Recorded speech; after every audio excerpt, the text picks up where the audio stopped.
Journey to the Center of the Earth.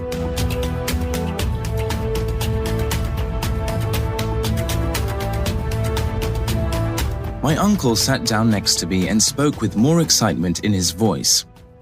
Axel, we found an underground sea. There are trees here and the bones of animals that lived thousands of years ago. When you get better, we are setting off across this sea. Oh, Axel, you can't imagine how happy I am. I could not move much for 2 days. I heard Hans building a boat for us to sail in, but I could not understand how there was light. The professor explained this to me. It is a mystery, like so many things, but it is something like electricity coming from the heat of these rocks. We are inside something like a giant cave. The top of it is a few miles high.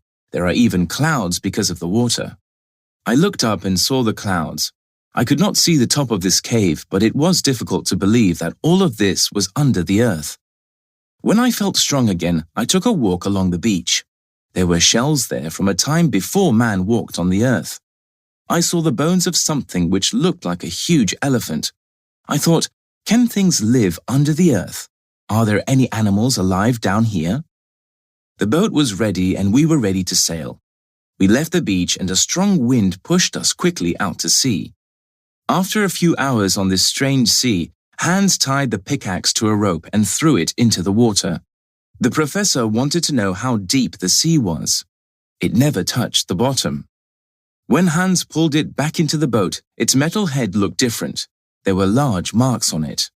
What's that? Hans looked at it closely. Teeth. Teeth?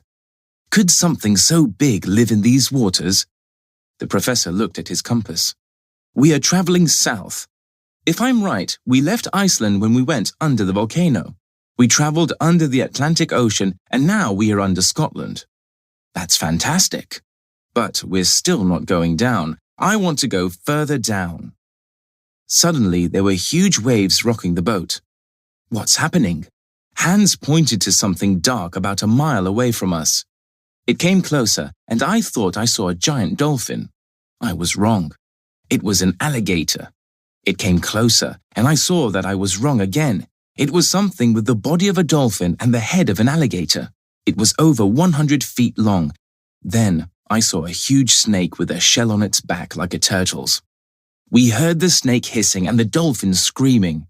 They both dove under the water. Everything was quiet.